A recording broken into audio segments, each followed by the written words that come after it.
Okay, so this is the talk that I gave at RAADfest 2025 in Las Vegas, middle of July.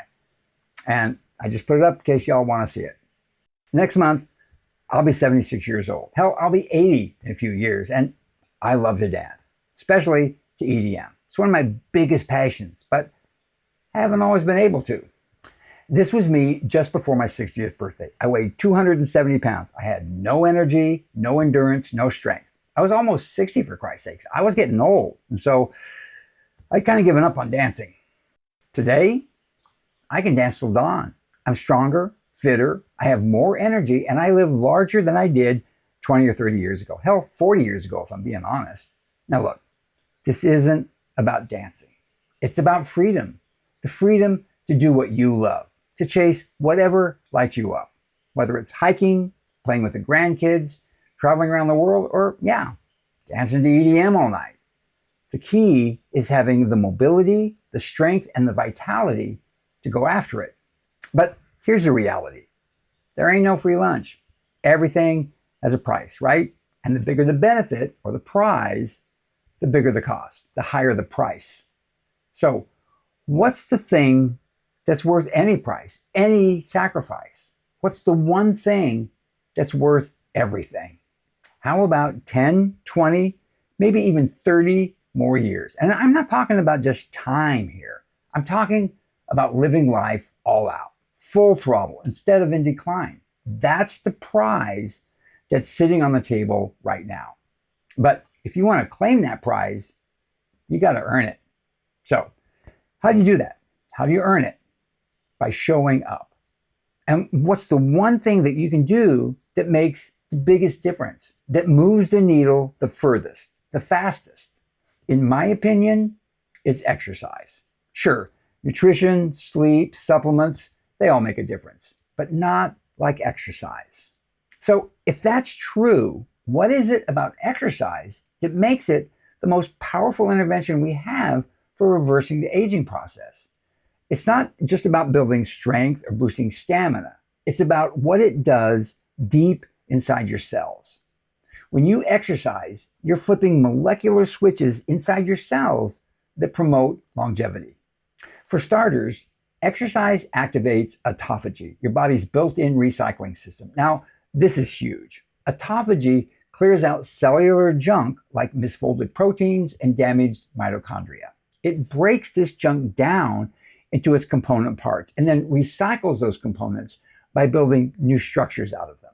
This improves both cellular health and functionality. You're literally cleaning house at the cellular level.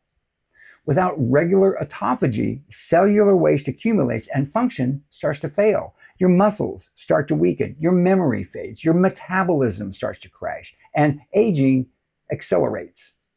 Exercise flips the switch that triggers autophagy, that turns it on. It does this by activating AMPK, your body's energy sensor. AMPK senses when your cells are low on energy, like during hard exercise, and responds by shutting down mTOR, which is your growth pathway. When mTOR goes quiet, that's when autophagy fires up. It's the same pathway that you activate with fasting or caloric restriction, but exercise gets you there faster and more effectively. Exercise also triggers mitochondrial biogenesis. This is the cellular process that builds new mitochondria.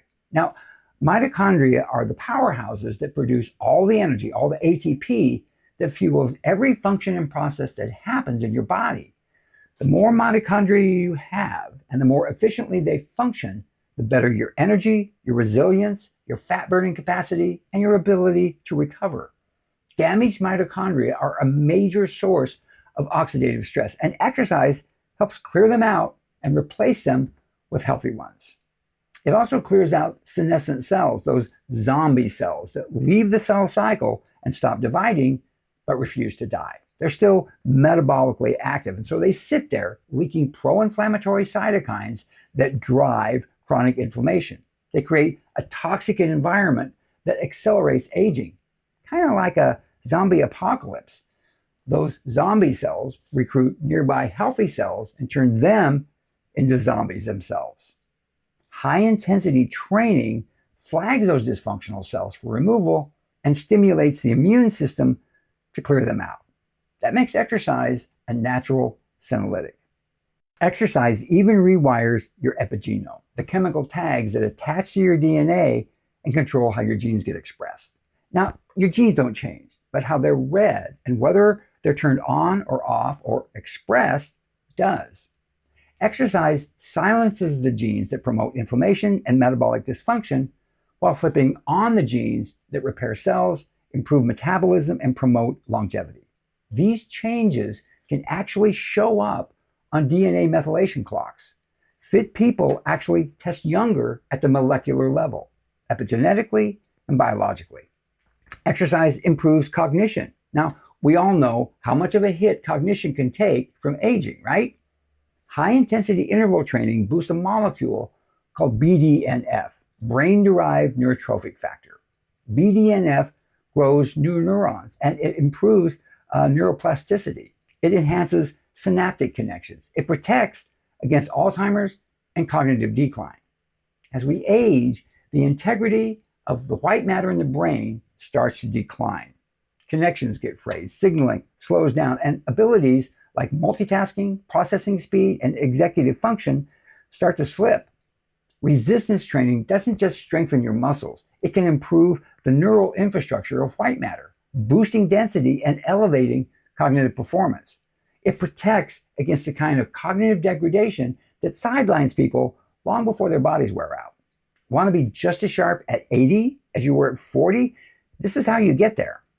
Now, I could go on and on about all the benefits of exercise, but there's one more benefit that I'd like to mention, and that's the impact that it has on the immune system. Exercise restores immune surveillance.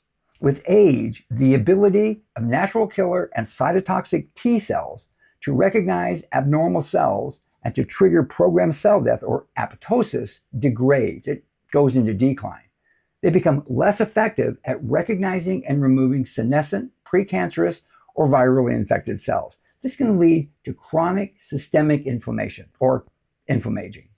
Exercise can increase the number and activity of natural killer cells. It improves T cell mobility and responsiveness, and it enhances cytokine signaling, resulting in less chronic inflammation. So yeah, exercise improves mobility, stamina, and strength. But what it really does is it flips your biology into a younger, more adaptive state. Bottom line, exercise isn't just about getting fit. It's a molecular intervention, a full body signal to recycle, repair, and rebuild, to adapt, to create resilience. Now, I'll be honest, most people that I talk to who are into longevity do exercise. They jog, they lift, they hit the gym a few times a week. But here's the question. Are they really challenging themselves? Or are they just repeating the same comfortable routine over and over? Same pace, same weight, same effort. Are they doing the minimum to check off the exercise box? Look, if your body isn't being challenged, it isn't adapting. It's not creating resilience. It's not improving. It's not reversing anything. It's just maintaining. And maintenance doesn't cut it when you're trying to defeat aging. Now, a lot of folks think that doing more is the answer. More steps, more sets, longer workouts. But that's not what's moving the needle.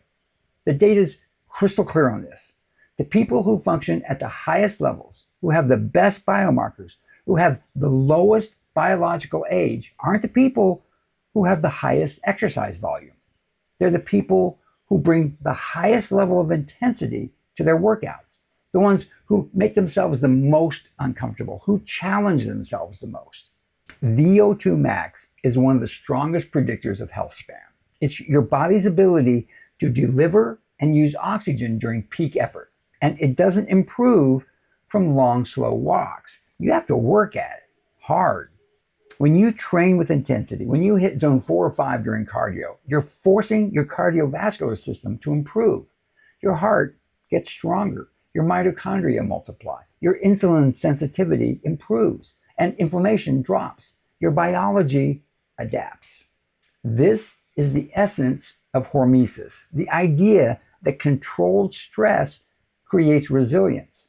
Now, a tough workout is a stressor, but when you recover right, if you do it correctly, that stress becomes a signal. to adapt, to rebuild, to improve. That's the magic of intensity. No pill does that. No supplement replicates it. It's the same principle behind fasting or cold plunges, but with far more reach. Exercise stresses every system in your body, your muscles, your mitochondria, your metabolism, your heart, your lungs, your brain. And that global stress is what drives global resilience. That's when real biological change happens. Now, that takes discipline.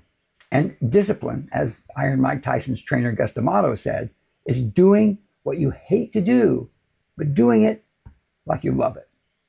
Longevity takes more than just knowledge. It takes a mindset, one that treats hard things like they're sacred, like they're a gift, a privilege, because that's what flips the switch. That's what keeps you in the game when everyone else is sitting on the damn bench. So this is what it looked like for me in real life. And look, I get it. I know that epigenetic aging clocks are not that accurate, but it's the best we've got, right?